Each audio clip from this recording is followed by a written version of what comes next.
नमस्कार, मैं मोहम्मद इमरान। बात करते हैं हरियाणा चुनाव पर। हरियाणा चुनाव की उल्टी गिनती शुरू हो चुकी है।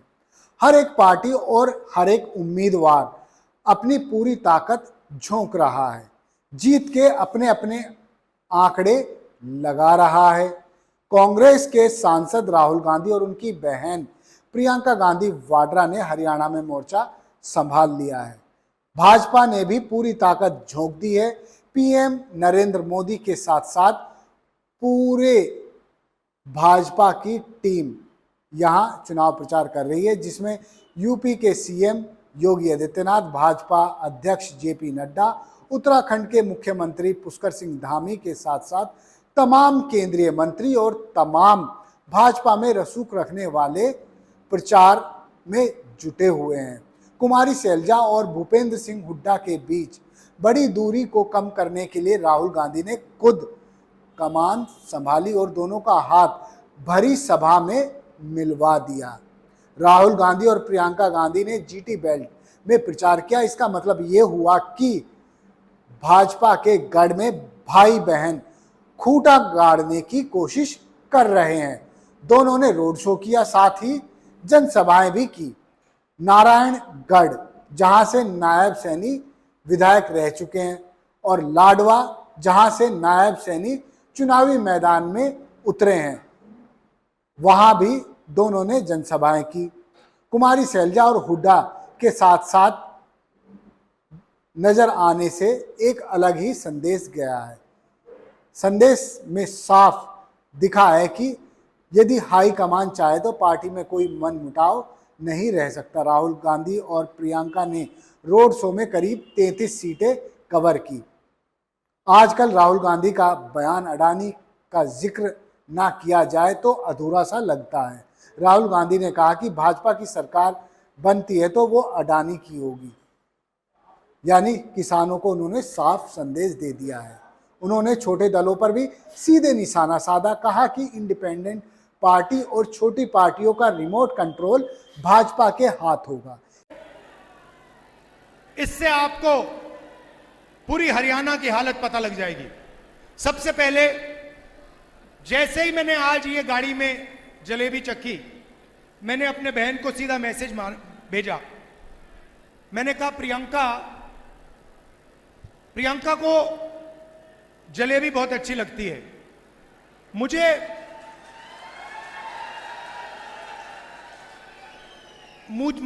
आमतौर से दूसरी मिठाई अच्छी लगती है, मगर जैसे मैंने ये जलेबी चखी, मैंने प्रियंका को सीधा मैसेज मारा। मैं पढ़ लेता हूं जो मेरे फोन पे है। मैंने कहा, प्रियंका, आज मैंने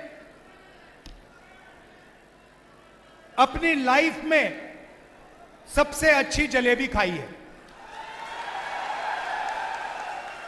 लिखा है यहां पे कि मैंने अपनी जिंदगी में सबसे अच्छी जलेबी आज खाई है।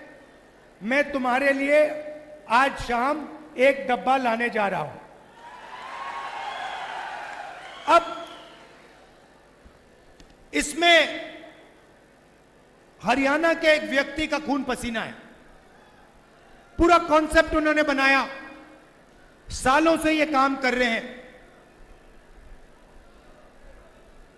होना क्या चाहिए, जैसे मैंने आज दीपेंद्र से गाड़ी में कहा, पुनिया जी से गाड़ी में कहा, होना क्या चाहिए कि ये जो आपकी जलेबी है पूरे हिंदुस्तान में जानी चाहिए, और उसके बाद बाकी देशों में, अमेरिका में, जापान में अलग अलग रूप लेते हुए इसको दूसरे दूसरे देशों में जाना चाहिए। आज इनकी दुकान में कितने लोग काम करते हैं? इनकी दुकान में कितने लोग काम करते हों?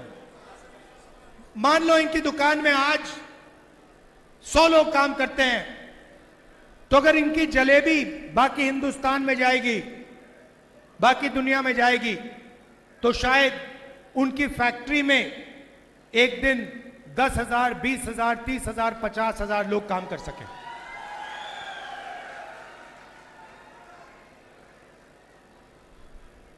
मगर उनको नरेंद्र मोदी जी ने चक्रव्यूह में फंसा रखा है।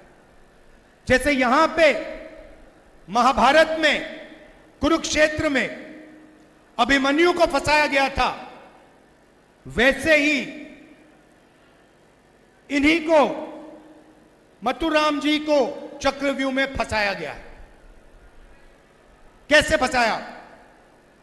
सबसे पहले नोटबंदी, उसके बाद गलत जीएसटी, उसके बाद अरबपतियों को, 2-3 अरबपतियों को बैंक का सारा पैसा पकड़ा दिया।